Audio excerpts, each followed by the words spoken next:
You get to join our YouTube community by clicking on that subscribe button.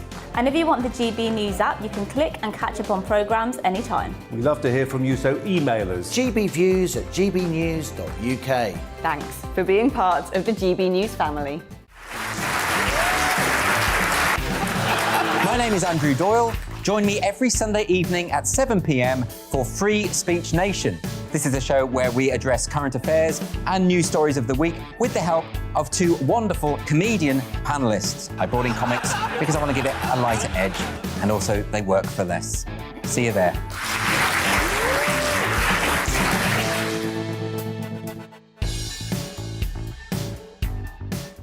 Join my show Farage, 7 p.m. till 8 p.m. Monday through Thursday, and there you will get opinion, analysis, debate, and I'll cover stories that nobody else dares to touch. And then for the last 15 minutes, talking pints. We're over a drink. We have a civilised conversation with someone. We very often disagree, but we do it in a grown-up way. Come and join me on Farage.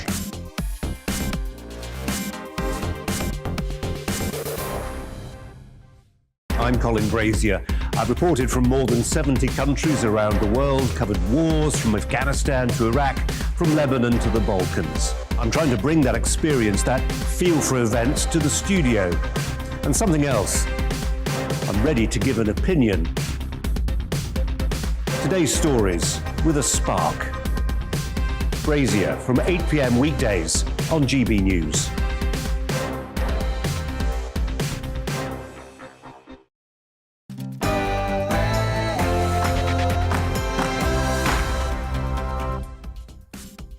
That big backbench rebellion yesterday, was it really a vote of no confidence in Boris Johnson himself? We'll debate that. Some compelling testimony in a parliamentary committee this afternoon, very strongly suggesting that COVID came from that lab in Wuhan. We'll debate that. And joining me on Talking Pints, defence and security expert from the Daily Telegraph, Con Coughlin. Lots more besides, but first, the news.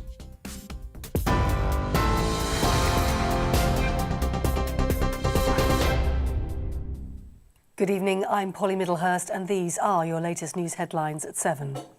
The Prime Minister has warned the doubling rate of the Omicron variant is now under 2 days in some areas of the UK. Boris Johnson says there's also been a 10% rise in the number of people being admitted to hospital nationally week on week. More than 78,600 daily COVID cases have been recorded. That's the highest figure since the pandemic began. The Prime Minister says the government's now throwing everything at the booster rollout. We're jabbing in hospitals, we're jabbing in surgeries, we're jabbing in pharmacies and in pop-up centres, we're jabbing in shopping centres and on high streets, in football stadiums, with mass events planned at Stamford Bridge and Wembley this weekend, and daily jabathons at Elland Road in Leeds. We are throwing everything at it, and wherever you are, we'll be there with a jab for you. So please, get boosted now. In other political news, the former London mayoral candidate Shaun Bailey has apologised for attending a Christmas party during the lockdown last year. The event was organised by his campaign team, but Mr Bailey admitted it was a serious error of judgment at a time when Londoners were making sacrifices during lockdown. He quit as chair of the London Assembly's Police and Crime Committee after the Mirror newspaper published a photograph of the event. The woman who murdered 16-month-old Star Hobson in West Yorkshire has been jailed for life. 28-year-old Savannah Brockhill has been given a minimum term to serve of 25 years. The toddler had been assaulted and psychologically abused for months before suffering catastrophic injuries which led to her death. Her mother and Brockhill's former partner, 20-year-old Frankie Smith, was cleared of murder but sentenced to 8 years for causing or allowing her child's death.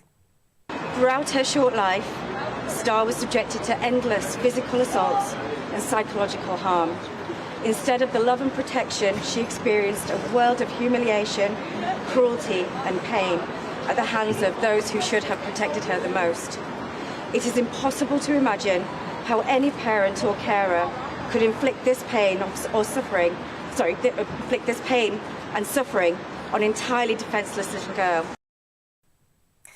Thames Valley Police say it's highly unlikely any further survivors will be found following a fire in Reading in Berkshire last evening. One person has died and a number of others are still unaccounted for. Witnesses say they saw people jumping from the burning building, and one resident said he had a miracle escape after leaping from the third floor. A 31-year-old man has been arrested on suspicion of murder and arson. We've been working alongside our partner agencies to do everything we can to find signs of life. And sadly, it is highly unlikely we will find any further survivors in the building. The building itself is unstable and it will be a complex operation for our teams as we move through today. We expect this phase of the operation to continue into the evening and perhaps beyond. A double murderer who sexually abused the bodies of more than 100 women has been sentenced to a whole life term. 67-year-old David Fuller killed Wendy Nell and Caroline Pierce before sexually assaulting them in two separate attacks in 1987. He was caught 33 years later after a DNA breakthrough. Now, the cost of living surged last month as inflation reached its highest level in a decade. The Office for National Statistics says the Consumer Price Index hit 5.1%. That's up from 4.2% in October. The increase was led by a steep rise in fuel prices, as well as on clothing, food and second-hand cars. So it is high, and again, if you look at what's happening with wages, which you published yesterday, although in October wages were increasing above the rate of inflation by about 1.7%, having higher inflation, if all things being equal, it may be that actually wages are going to start going either at or slightly below inflation over the next few months. 50 postmasters who were found to have been wrongly convicted in the Post Office IT scandal have received down payments of £100,000. The government says it's ahead of full compensation negotiations. Hundreds of people were prosecuted for theft, fraud and false accounting between 2000 and 2014 because of a faulty computer system. So far, 72 of them have had their convictions quashed. 7 times Formula One world champion Lewis Hamilton has been knighted by the Prince of Wales for his services to motorsports. He's been honoured just days after controversially losing out on a record 8th F1 world title. The 36-year-old attended the investiture at Windsor Castle with his very proud mum. That's it. That's your news update. Let's get back now to Nigel.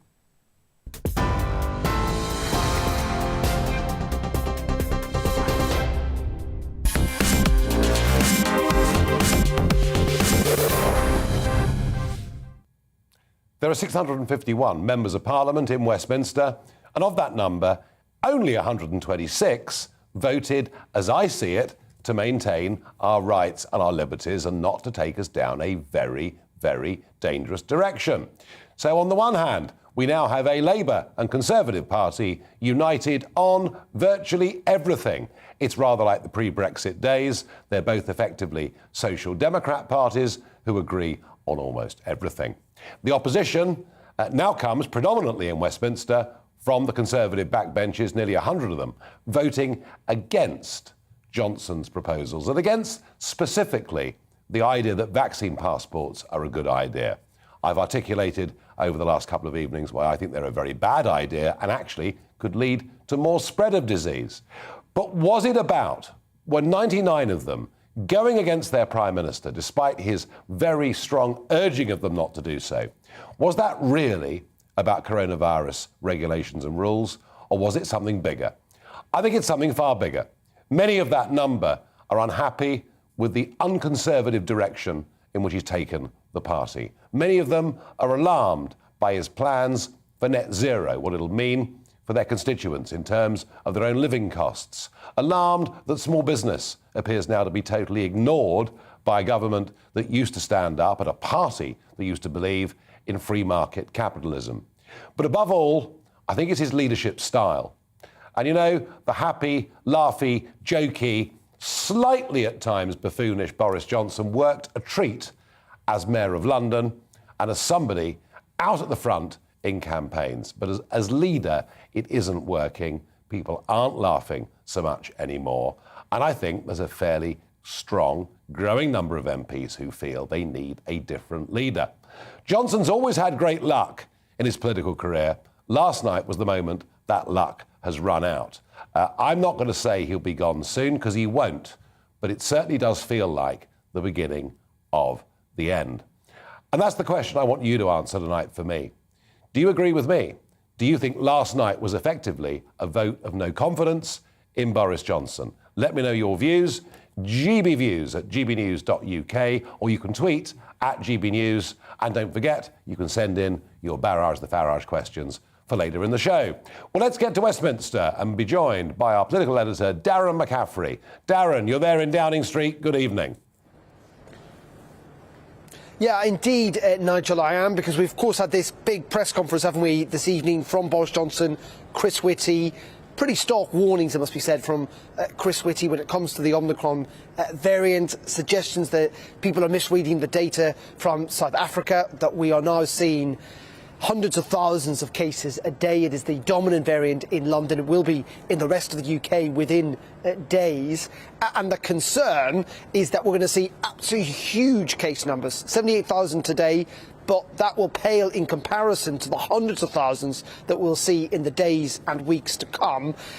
And why is that concerning? That's only cases, of course. Chris Whitty saying it is nailed on. That's the very phrase he used, nailed on, that we will see, again, mass hospitalisations in a couple of weeks, simply because of the sheer numbers of cases. Even if this virus is somewhat a bit milder, the sheer number of that big peak will mean that the NHS will be under pressure again. Interesting, though, Nigel, there was no actual change in terms of the official advice, certainly no restrictions being put in place to deal potentially with this. Chris Whitty's advice was, if you're going to go out, get tested before you go, but also his main point was to prioritise what you do in the run-up to Christmas, to think about your social gatherings, the parties you might go to, and say, do I really need to go to these if I potentially do not want to catch this virus ahead of Christmas? And interestingly, and this could become a really big issue, forget about the pandemic in the summer, because we're now seeing so many people catch this virus and people have to isolate, of course, for 10 days,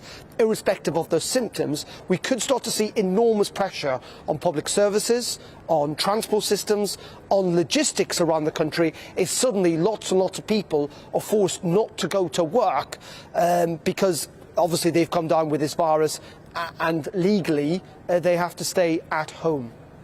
No, and of course, if I believe what I was told months ago, provided I got a double vaccine, none of this would matter. But it hasn't quite worked out like that. So now the big push is to get the booster, and the Prime Minister talked endlessly about the booster in a sort of desperate effort to believe that somehow that will stop us from catching this virus, or at least from getting ill from it. But I wonder, Darren, on top of that press conference, and I have to say, you're right, they were dire warnings from Chris Whitty, but we've seen big overestimates in the past of what might happen. What about politically in Westminster today? I was teasing out the point last night that it felt to me a little bit like a vote of no confidence in Boris Johnson. What are you picking up in the corridors today? You know what? There are still a lot of Conservative MPs angry, frustrated, concerned, it must be said, concerned looking ahead to that Shropshire by-election tomorrow about what may well play out there. Massive rebellion last night. Historic context, it wasn't that much smaller than the one that Theresa May faced in the first Brexit vote, and my word, that was a big one, and it was from right across the party, Nigel. I think that's what's going to probably concern the Prime Minister most. It was 4 select committee chairs, it was a former leader, it was former leadership candidates, it was a lot of red wallers. So it is not just a section of the party or kind of the usual suspects who are angry at Boris Johnson. It really is quite broad and quite deep. The Prime Minister kind of tried to laugh it off today, as he did somewhat. He was asked, actually, during that press conference about whether he was prepared to change, as some MPs are calling for him to do. He suggested he wasn't. He suggested that actually him as leader was partly responsible for this enormous vaccine booster effort that we're seeing. I think at the moment, we're leading into Christmas, but this week is not done yet. Parliament may be going to recess tomorrow. We've got two really interesting moments coming up that, again, could pile the pressure on Boris Johnson. That by-election tomorrow should be a safe Tory seat, 23,000 votes. That's how much Owen Paterson has been banked away since 2019. I mean, it'd be extraordinary for the Conservatives to lose that. And in addition to that, we've also got the Cabinet Secretary's report into the parties that took place in Downing Street last year. What did the Prime Minister know? Is he potentially going to take responsibility for what ultimately happened under his own roof? Those will be two key moments before Christmas that, again, as I say, could change the dial when it comes to... And I'll offer you a third, Darren. I'll offer you a third, because as we speak, there are dinghies massing in the dunes of northern France, and tomorrow could be a huge day for migrant crossing. So whichever way you look at it, a tough few days coming up. Thank you. Now, let's turn to one of those who decided to go against his party leader, against the Prime Minister last night. And I'm joined by Sir Christopher Chope, Conservative Member of Parliament for Christchurch. Christopher, good evening and welcome. Good evening, Nigel. Now, your vote last night, and I quite understand, I've listened very carefully to the arguments as to why vaccine passports not only are a very un-British, a very unconservative, one might say, thing to do, but also in health terms could be counterproductive. I get all of that. But your vote last night wasn't just about coronavirus regulations, was it? Well, my vote was about the coronavirus regulations because that was what we were voting about. But obviously, a large number of people voted against the Conservative government, who we wouldn't normally expect to be voting against the Conservative government. And I think that that is quite a challenge to the authority of the Prime Minister. And to answer your question directly, I think there is a lot of concern about the direction of travel of the government. And that's not just the Prime Minister, but obviously he's the leader of the government, and a lot of us would like to see more distinctly Conservative policies, and rather than the sort of Conservative Labour Party pact, which in many respects seems to be dominating so many of the policies we've got. Yes, I mean, it feels to me like the pre-Brexit days of sort of Cameron, and Miliband and Clegg, and everyone's a social democrat, and you can't really put a cigarette paper between the parties on big policy. But if I interpret what you're saying correctly, and you say this is not actually a vote of no confidence at this stage, but a shot across the bows, if he doesn't change, and if he continues with the obsession with net zero and many of the other things that have upset so many of you on the backbenches, how long is it before 54 letters go in and trigger some sort of contest? Well, I think one of the pieces of good fortune that the Prime Minister has got is that there is no clear alternative to him. And I don't think anybody would be putting in a letter asking for him to resign or to be tested in a vote amongst the parliamentary party unless they had somebody clearly in mind as they thought would be a better alternative. And Nigel, when I ask around colleagues, they all seem to agree with me that there is no clear, better alternative. Yeah, no, I think that's a very good point. Although, one can believe or disbelieve what you see in the newspapers, but all sorts of talk of lobbying of all kinds going on. Are you being lobbied, Christopher Chope, by other potential leadership candidates? Funnily enough, I'm not actually, no. But that's not a surprise, really. Or perhaps that's because you're too independently minded. Listen, we take very carefully the words that you've said. We thank you for coming on, Christopher, and joining us this evening. And what Christopher Chope said there is right. It is all about direction of travel. They don't feel, actually many of them, that Boris Johnson is even vaguely a Conservative, and that really is what this is all about. And yes, it could be a shot across the bows from some. Others that I've spoken to directly just want to get rid of him. And I know that many of you watching this who voted for Boris Johnson, who still like him, who will see this as extreme disloyalty, and I fully understand that. But he does seem to have gone a long way away from the promises upon which he was elected in 2019. Now, COVID. Where on earth did it all come from? Well, it came from China, though we're not really supposed to say that because somehow that's too nasty and too unpleasant. And yet, some very powerful testimony today, and I'll be joined by an author of a new book suggesting very strongly that this virus did come from that Wuhan lab and that the truth of this is being suppressed. Before we get to that, let's have a look at the weather.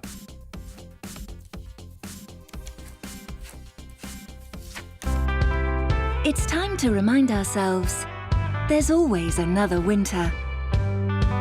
Canary Islands sponsors the weather. Hello again. The forecast for tomorrow will be similar for the next several days, actually. Dry for the vast majority, but also fairly drab. Won't be completely dry tomorrow. There will be some rain across the north of Scotland being created by this weather front. But it's high pressure that is starting to dominate across the south, and over the next few days that high will continue to move northwards and control our weather through the weekend and beyond. That weather from those still providing some rain and drizzle over Northern Ireland, southwest Scotland through the rest of this evening. It's gradually going to work north overnight, so turning drier in Northern Ireland, southwest Scotland, so maybe some drizzle over the mountains of Wales. Generally a lot of cloud here, but with some clearer skies across northeast England. Temperatures could get close to freezing, certainly in rural areas, and there could be some stubborn fog patches here, so through parts of Yorkshire and Lincolnshire in particular. And if we do see some fog here, well, it may well last for much of Thursday. We should see that cloud and rain starting to pull away from northern Scotland, likely to stay fairly damp in Shetland for most of the day. But elsewhere, as I said at the start, it is generally cloudy but dry. Temperatures still a touch above average, although not quite as mild as today. And if that fog does stick around, well, temperatures could be very much more suppressed.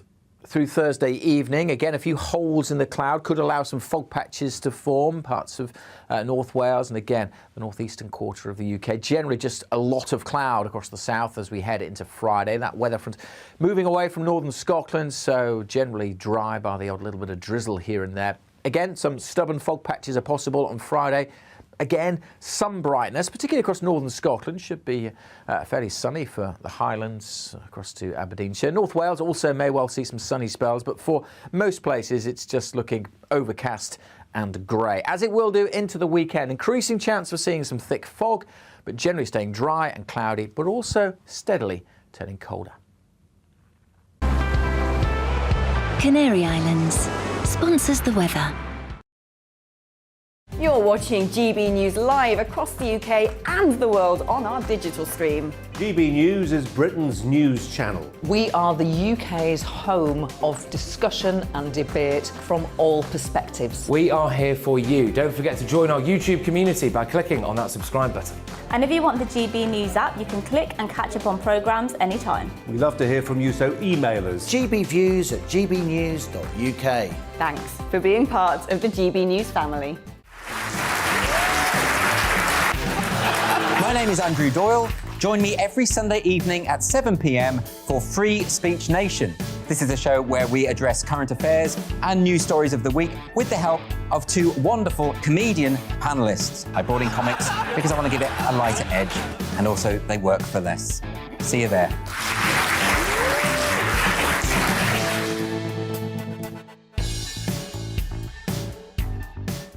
Join my show Farage, 7 p.m. till 8 p.m. Monday through Thursday, and there you will get opinion, analysis, debate, and I'll cover stories that nobody else dares to touch. And then for the last 15 minutes, talking pints. We're over a drink. We have a civilised conversation with someone. We very often disagree, but we do it in a grown-up way. Come and join me on Farage.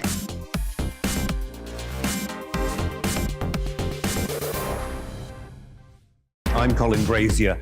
I've reported from more than 70 countries around the world, covered wars from Afghanistan to Iraq, from Lebanon to the Balkans. I'm trying to bring that experience, that feel for events, to the studio. And something else, I'm ready to give an opinion. Today's stories with a spark. Brazier from 8 p.m. weekdays on GB News. Join us for the Political Correction. We're here every Sunday to correct politics and put you, the people, back in charge. We talk about all areas of the United Kingdom, including Northern Ireland. Our debate goes way beyond the Westminster Village. It's about the real country. It's about your opinions. So please, we want you to tell us what you think. This is The Political Correction. Every Sunday morning from 10 a.m. here on GB News.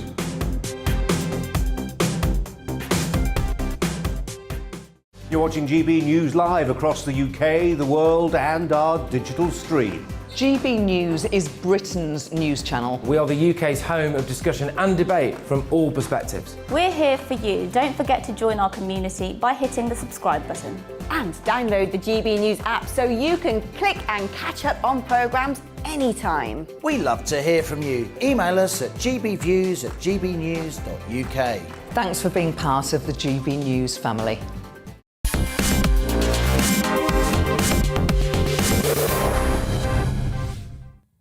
Was last night effectively a vote on Boris Johnson's leadership, a vote of confidence? Your views coming in. Boris is finished. No Conservative that I know will be voting for him again. Roger on GB Views says no longer believable, no longer Conservative, no longer needed. This is quite harsh stuff. Barry says, honestly, no. Last night has nothing to do with confidence. A mixed range of opinions, as always. Now, this afternoon, in the House of Commons, a Science and Technology Committee panel saw Dr. Alina Chan, a molecular biologist at the Broad Institute of MIT and Harvard, addressing MPs and what she had to say about the source of the coronavirus was interesting. Just watch. Thank you. All right. So I think that a lab origin is more likely than a natural origin at this point. We all agree that there was a critical event at the WUHAN seafood market that was a super spreader event caused by humans. There's no evidence pointing to a natural animal origin of the virus at that market. Now let's turn to Lord Matt Ridley, author of Viral, The Search for the Origin of COVID-19. And Matt is also a Conservative peer. Good evening and thank you for joining us. Good evening, Nigel. Now, a friend of mine across in America called Donald Trump dared to suggest quite early on in the pandemic that it was more likely that a leak had come from the Wuhan lab where all sorts of experiments into bat viruses were going on. And somehow it seems that because he said it, the rest of the world utterly discredited it. And it's only now we're beginning to hear this opinion. Is that a fair analysis of where we've been with this? Yes, I think that is a fair analysis of what happened. In the early months of the pandemic, it was the Chinese authorities were assuring us that it came out of the market. I was convinced by that. I read some papers dismissing the possibility of a lab leak based on various arguments, and I went around telling people that it was very unlikely. Then in May of 2020, the Chinese admitted that none of the animals in the market had tested positive. And at the same time, it became clear that the virus was surprisingly well adapted to infecting human beings. And a lot of other evidence began to fall into place that made me question whether or not the lab leak needed to be looked at again. And I've ended up co-authoring this book with Alina Chan. And we have both become convinced over the past 18 months that, while we can't be sure either way, a lab leak is slightly more likely at this point. The central question we have to ask is how a virus normally found in horseshoe bats in southern China turned up 1,000 miles further north in the city of Wuhan, and 80,000 animals have been tested, and other animals that might have brought it, and none have been found to carry it. And one animal we know did carry it all the way from southern China to Wuhan, and that was a scientist, because they were searching the bat caves of southern Yunnan, bringing them back to the biggest bat coronavirus research lab in the world, in the city of Wuhan, doing experiments there that need to be looked at very carefully, because a lot of them did produce more dangerous viruses as a result of experiments. Well, I mean, given the logic of what you've just said, why then? Why did the Chinese authorities choose to give us a different account? Did the Chinese authorities alert us quite late in the day? What was their game? Well, I think in the first month or so, nobody expected it to become a global pandemic. And so changing, as it were, the telling people not to tell others what was going on and denying human-to-human transmission and all these mistakes that were made in the first few weeks are understandable under those circumstances. In more recent months, the Chinese authorities have stressed two pet theories. One is that it came to Wuhan on frozen food. This makes no sense, because why wouldn't it have caused an outbreak where the frozen food was sourced, or in other cities to which the frozen food was sent, or why wouldn't any of the frozen food have tested positive in Wuhan? Their other theory, which one of the Foreign Office spokesmen started talking about a few weeks ago, is that yes, it did come from a laboratory. It came from a laboratory in Chapel Hill, North Carolina, where SARS coronavirus research is also done. Well, yeah, I mean, there are no horseshoe bats in North America, so that makes very little sense. And how would it have got from North Carolina to Wuhan? So, they're on the one hand saying it can't have come from a laboratory, and on the other hand, they're saying it came from your laboratory, but not ours.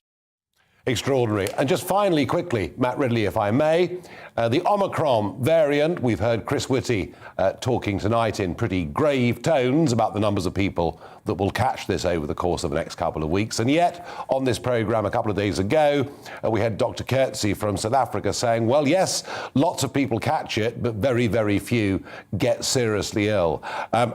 What are your fears for this variant? Are we perhaps becoming, is government perhaps becoming a little bit too overreactive? Well, I am, like you, rather encouraged by what Dr. Coetzee and the other South African experts are saying. The death rate in South Africa has fallen pretty dramatically while Omicron has been spreading, and that is encouraging. It looks to me like it is a milder form, but I can't be sure of that. On the other hand, it is so infectious that vast numbers of people probably will get it in the next couple of weeks, and that might mean significant increases in hospitalizations and deaths. But with luck, this is, as it were, the last twist in the virus becoming a milder thing like the common cold. And it is disappointing how easily it breaks through the vaccinations, which until now have been very, very helpful in preventing serious illness and probably are still helpful in preventing serious illness. Matt Ridley, thank you. I'm going to get a copy of the book Viral. Thank you for coming and joining us here on GB News. Now, schools. Schools have been closed for really far too long, in the opinion of very many. And indeed, when we look at the case of Arthur Labinjo Hughes, that poor little 6-year-old boy with 130 serious bruises on his body, does seem to me, had the schools been open, that probably would have been detected. And yet, the NASUWT trade union are saying they want schools to go back on a staggered basis. And I just wonder how schools are feeling about this. I wonder how parents at home are feeling about this. I'm going to ask Christine Cunliffe, principal at LVS Ascot. Now, you're a fee-paying school, I know, but does it feel like a staggered approach to schools going back is where we're going? I'm always an optimist, and I would have liked to have thought that, come January, we'd be going back to, normal like we have done in this autumn term. But when I saw the news tonight, I must admit my heart absolutely sank. Things are happening very rapidly, so we just don't know what's going to happen over the next couple of weeks. And I don't think anyone wants to see a staggered return. Nobody wants to see more disruption, but we don't know where this is going. No. And how much damage has been done to kids' education over the course of these last 20 months? It's hugely damaging, hugely damaged. It's, different schools are going to have different experiences. But, we're seeing, children coming back that haven't been able to socialise with each other for 18 months, and significant transition periods in their development have been halted. So we're seeing young children who went off in year 7, year 8, coming back now as young adults and having to deal with all that brings. And then younger children, tying shoelaces, buttoning shirts, getting ready for PE, huge social issues and behaviour, I think, too. Yeah, I'm very worried about it. And Christine, we're going to follow this story very closely over the course of the next couple of weeks ahead of schools going back. One final quick point. As we begin to vaccinate younger and younger people in this country, is this something that's proving to be contentious in schools, or is there a wide general acceptance? I think, again, it depends where you are. I mean, we've been quite lucky. I think there's a general acceptance in our area, and I think we've got high vaccination rates. And, it's something that every family's got to think of clearly, what is best for your children and your family. But so far so good, and let's keep our chins up and keep optimistic. Well, I like the spirit of optimism. Thank you very much. I hope it's borne out when the schools go back in a couple of weeks' time. Thank you very much indeed. Now, for the last week or so, it's been quiet in the English Channel, but today we saw the first migrant boats that had come for just over a week. Not large numbers, but we're anticipating something very different tomorrow, I think. And I'm joined by Mark White, GB News' Home and Security Editor, and he's there in Dover Docks this evening. Mark, good evening. Good evening, Nigel. So the forecast, I've looked at it, it's going to be absolutely flat calm overnight, like a mirror tomorrow morning. And I understand you're picking up some little pieces of intelligence about what might come at first light tomorrow. Yeah, sources telling us that there seems to be some significant migrant activity on the other side of the channel across the northwest France coast there, especially between Calais and Dunkirk, this hotbed of activity that every time that conditions start to improve in the channel, you get a surge coming from those beaches. And this, I think, Nigel, is going to be a real big tester for the French authorities, because following the tragic deaths of 27 people in that incident mid-channel last month, on the same day that we were out on the water in a boat in the middle of the channel as well, and spoke to another boat that had come across from the same stretch of beach. There was that almighty row between the French President Emmanuel Macron and Boris Johnson, finger pointing in both directions. Well, the French have said that they are stepping up patrols on their beaches, so let's just see tomorrow how many of these small boats they managed to prevent from leaving their shores. We saw more than 30 people arrive today, as you said, not many at all, and the first time that we've seen migrants arriving in the UK for about 10 days now, just because of the appalling weather conditions in the channel. But of course we know that every time that those conditions improve, then the people smugglers are pushing these small flimsy boats out onto the water. Yeah, no, that's absolutely right, Mark. And in the past, you and I have really pushed very hard over the last few months to say this is a massive issue. It's going to get bigger.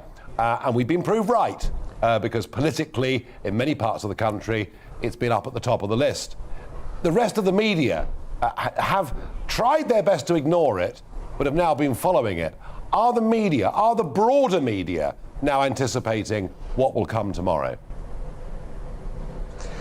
Yes, and interestingly, our local producer down here said that he'd noticed quite a few members of the wider media down here today, obviously like us, anticipating the potential for more small boats to try to make that crossing in what, as I say, will be the first real test of authorities on both sides since that tragedy. We had a day or two after the tragedy about 100 coming across in 3 boats, but really there hasn't been the big surge in boats that we saw on that day when those 27 people lost their lives. There are some other pieces of information going around in terms of the efforts to try to deal with this crisis. We know, for instance, that the British government is now going to be commandeering part of the Ministry of Defence site at Manston to put together a new processing centre that's there specifically, Nigel, to look at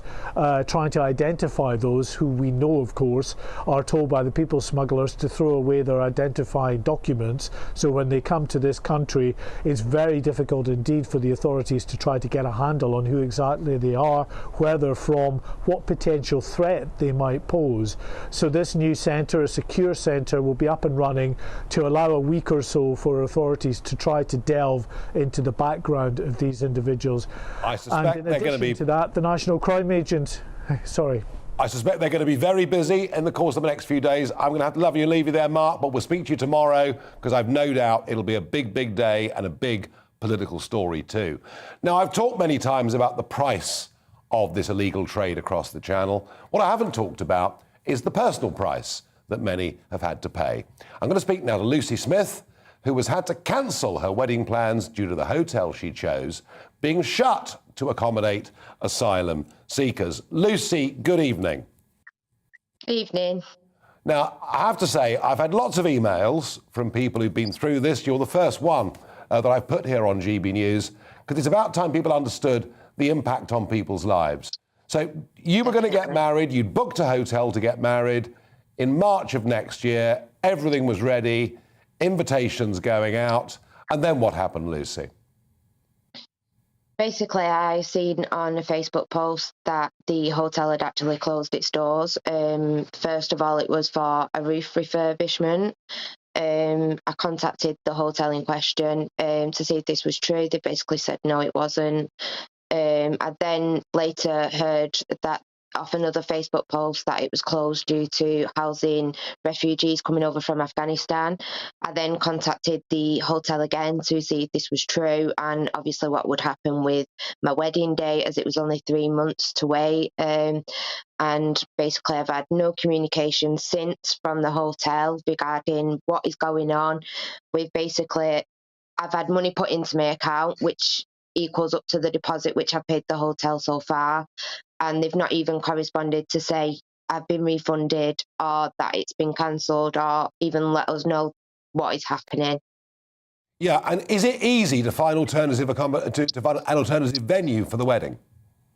Definitely not, because most people book in years in advance, and obviously to find what we want that's suitable for family members, disability access, stuff like that, you know, we can't just get another venue like that, you know, and obviously the stress and all the preparation, you know, that's involved with obviously booking a wedding is difficult. And how are you feeling about it, Lucy? I'm just upset, to be honest. The main thing is obviously we've lost family members during COVID and stuff like that. There's family members that are, you know, in ill health. That's why we obviously really was excited to get married in March and have them family members here with us. Obviously, if we have to wait another year, 2 years, will they still be here with us? We don't know. It's just more upsetting the fact that we've had no communication whatsoever. Nobody's even let us know anything. You know, we don't care whether it's being turned into an ice cream factory. You know, someone just please tell us what is going on, you know, and what's happening. We've not even been sent just an email with an apology. Lucy, you're one of many hundreds of people this has happened to. I've heard these stories before. Thank you for coming on and sharing it with our audience here at GB News. And good luck with getting another venue and cracking on with your wedding plans. You see, there's a big price. A lot of people are paying for this. Hotels like that booked all over the country. Well, a What the Farage moment, one that I really did quite enjoy, is the story about Carlisle. Yes, Carlisle Football Club have decided that from now on, they will only admit 9,999 people, fans, coming in to watch the football to get them round Boris Johnson's new COVID rules, which I think shows a certain entrepreneurial flair. And one more, What the Farage, and this is extraordinary. Owning a car could become a thing of the past, a government minister claimed this week. Junior Transport Minister Trudy Harrison, 45, told a sustainability conference owning a car was an outdated 20th century piece of thinking, and the country should move to shared mobility to cut carbon emissions. Well, Trudy, 80% of households here in the United Kingdom own a car. It is extraordinary that you believe that you're going to bring this in. It's going to happen very, very quickly. And I have to say, when people like this become government ministers, you do realise why some of those 99 people rebelled last night. Many of them sound more like the Green Party than they sound like Conservatives. Hopelessly, totally, completely out of touch with their constituents, very, very London-centric in their thinking. Because you know what? If you live in London, you can survive without a car. That's not the same for everybody else. In a moment, I'll be joined remotely, I guess because of the pandemic and work from home, on Talking Pints by Con Coughlin, defence and security expert. We'll talk to him about China.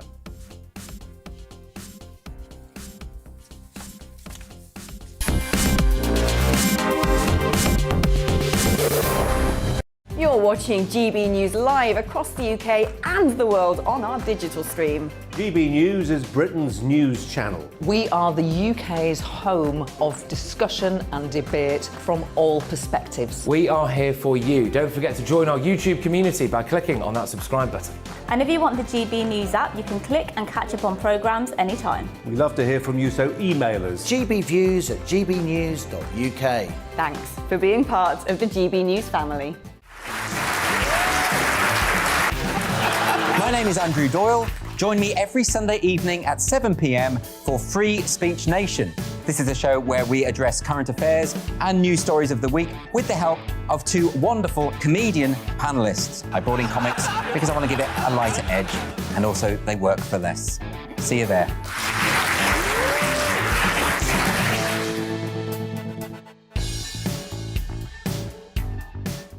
Join my show Farage, 7 p.m. till 8 p.m. Monday through Thursday, and there you will get opinion, analysis, debate, and I'll cover stories that nobody else dares to touch.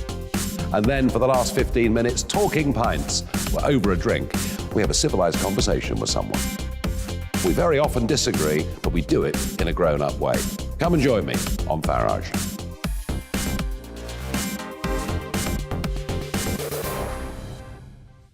I'm Colin Brazier. I've reported from more than 70 countries around the world, covered wars from Afghanistan to Iraq, from Lebanon to the Balkans. I'm trying to bring that experience, that feel for events, to the studio. And something else. I'm ready to give an opinion. Today's stories with a spark. Brazier from 8 p.m. weekdays on GB News.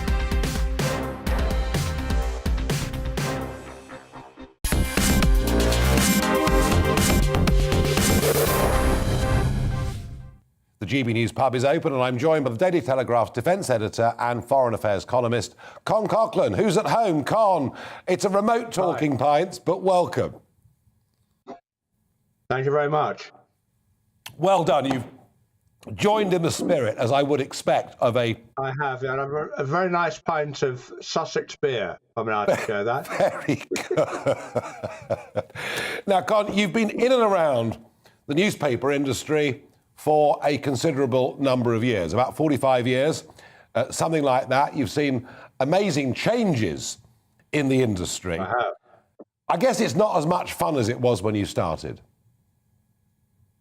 It's different. All I can say is it's very different. I mean, when I first started at the Daily Telegraph in 1980, I remember going to the newsroom, and it was all typewriters then, and all the typewriters were chained to the desks.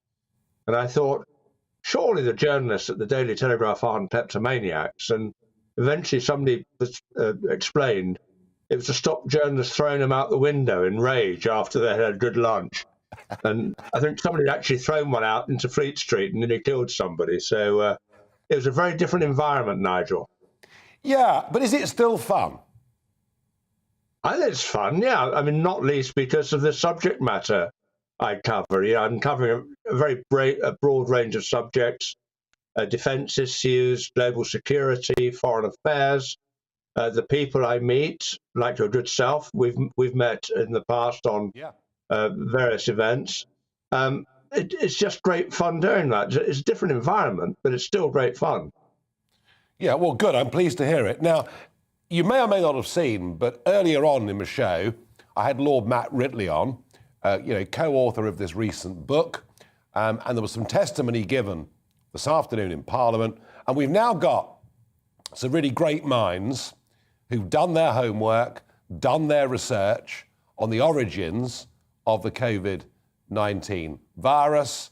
And these guys, it was just Donald Trump to begin with, but these guys are now convinced that this came from that lab in Wuhan where they were doing experimental work on bat viruses.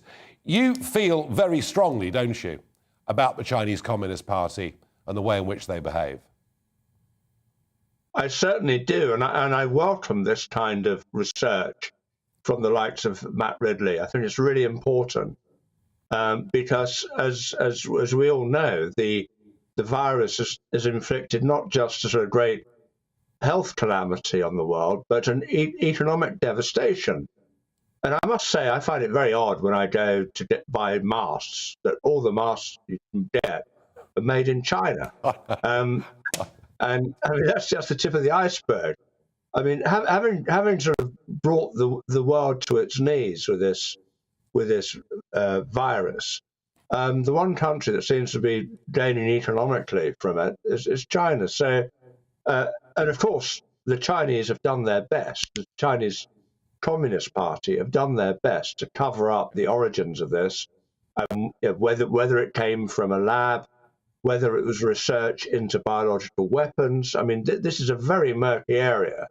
And a lot of the Chinese people involved have just disappeared, just like the tennis player. So you are dealing with a very ruthless authoritarian regime. And yet, Con, if any of us say, look, it did come from China, maybe they should apologise, let's just remind ourselves, or if anybody even dares call it the China virus, suddenly we're wicked, evil, nasty people bordering on racism. I mean, what is this all about? Yes, well, all I can say is that 10 years ago, and I was part of those, I was one of those who thought, the Chinese are just really interested and concentrated in developing their own economy. They don't pose much of a threat to the outside world. And when I came across the Chinese in foreign climes, they seem very self-contained. And I think we've all had a big wake-up call, thanks in large part to President Trump, who really called them out. And there had been murmurings about what China was up to, but it was down to Trump who called them out. And of course, it's completely changed the way the West does business with Beijing. But that said, there is still a constituency, both here and abroad, that really wants to try, I suppose appeasement's too strong a word, but they certainly want to reach an accommodation with Beijing so that we maintain our trade links.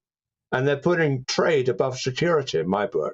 Yeah, well, that's my worry about it, and I can't see us even attempting to hold China accountable.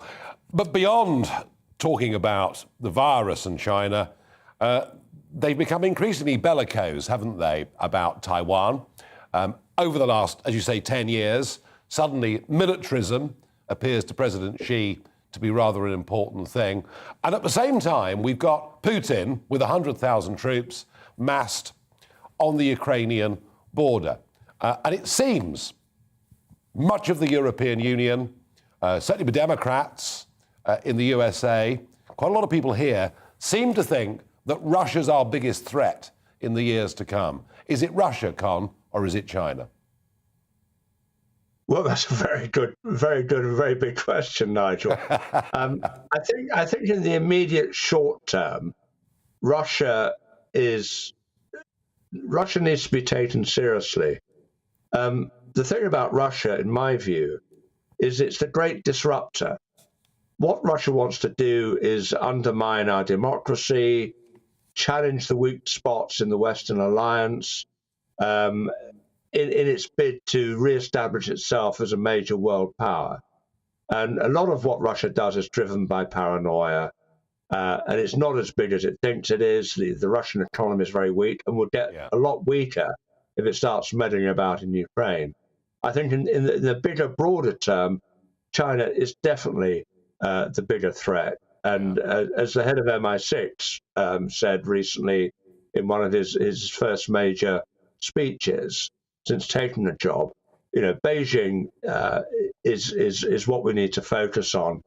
And in that context, it was only 2 or 3 years ago that our intelligence chiefs were trying to convince us that having Huawei, the Chinese telecoms giants, build our 5G, but these are the same people who were telling me I was talking nonsense when I said we couldn't do this. I know. Sorry. And of course, there were many very high up in the political, civil service and business worlds in this country, very much in favour of Huawei. Some of them, of course, have served on its advisory board. Con, finally, I've got to ask you, you've travelled the world, you've been a war correspondent, you've done all sorts of things. Tell us about how you very nearly got kidnapped by Hezbollah. Oh, That was one of the low points. We've talked about the excitement of journalism, but I was in Beirut in 1986, and in fact I'd asked my then editor Max Hastings, Sir Max Hastings he is now, if I could leave because it was getting very dangerous, and he told me to stay, and it resulted in me having a very maudlin dinner with one John McCarthy. The next day, all hell broke loose in Beirut. I got out. I did phone John and say, "You got to get out of here." He stayed because he wanted to get another interview. So I got out, lying on the back seat of a car under a blanket, and John the next day tried the same journey but was a bit more visible. And the rest is history. 5 years chained to a radiator. So when I look back, that was a really lucky escape. Yes, it was. And do you remind Max Hastings of him trying to keep you there? Well, on the rare occasion he talks to me these days, yeah. Con Coughlin, I know it's been remote. Come and do it live in person at some point in the future. Will do, yeah. Thank you for joining me Nigel. on Thank Talking you. Pints. Very, very good to see you. Thank you.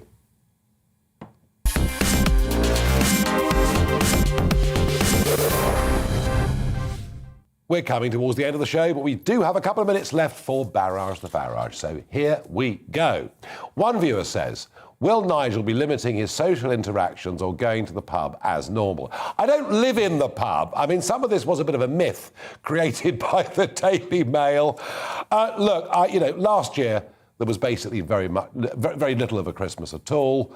I won't be going to any crowded nightclubs. I will be vaguely sensible, but I intend to carry on pretty much as normally as I can between now and Christmas and into the new year. And I have to say, though, if ever I'm asked to show a vaccine passport to go into a pub, I won't be going to the pubs. Another viewer says, Nigel, what do you want for Christmas? Well, I don't know what I want for Christmas. I guess what I would like to see for Christmas is a Conservative Party absolutely committing to making sure we get the full benefits of breakfast, and that would do me. Presents, I don't need. You know, I spent 25 years of my life fighting against the establishment, against the odds, to get back our independence, and I want us to take full advantage. I know that sounds a bit sincere, but I do actually really mean it. Last question. Finally, John asks me, with the price of second-hand cars soaring, are you ready to trade in your vehicle for one of those nice electric ones? Well, you're absolutely right. Second-hand cars are up 27% over the course of the last year. It's stunning. It's actually cheaper to buy a new one, though you have to wait for it to come in many, many ranges. Electric, not for me yet. Coming up next, it's Colin Brazier. First, though, the very calm weather. It's time to remind ourselves there's always another winter. Canary Islands sponsors the weather. Hello again. The forecast for tomorrow will be similar for the next several days, actually. Dry for the vast majority, but also fairly drab. Won't be completely dry tomorrow. There will be some rain across the north of Scotland being created by this weather front. But it's high pressure that is starting to dominate across the south, and over the next few days that high will continue to move northwards and control our weather through the weekend and beyond. That weather from those still providing some rain and drizzle over Northern Ireland, southwest Scotland through the rest of this evening. It's gradually going to work north overnight, so turning drier in Northern Ireland, southwest Scotland, so maybe some drizzle over the mountains of Wales. Generally a lot of cloud here, but with some clearer skies across northeast England. Temperatures could get close to freezing, certainly in rural areas, and there could be some stubborn fog patches here, so through parts of Yorkshire and Lincolnshire in particular. And if we do see some fog here, well, it may well last for much of Thursday.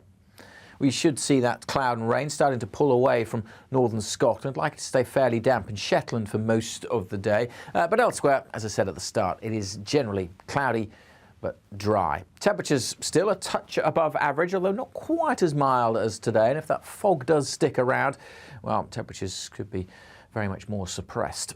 Through Thursday evening, again, a few holes in the cloud could allow some fog patches to form, parts of North Wales and, again, the northeastern quarter of the UK. Generally just a lot of cloud across the south as we head into Friday. That weather front moving away from northern Scotland, so generally dry by the odd little bit of drizzle here and there. Again, some stubborn fog patches are possible on Friday.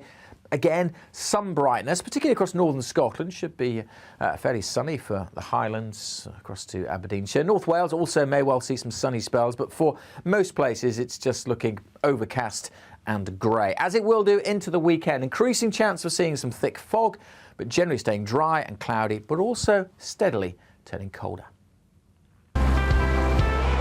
Canary Islands sponsors the weather. You're watching GB News live across the UK and the world on our digital stream.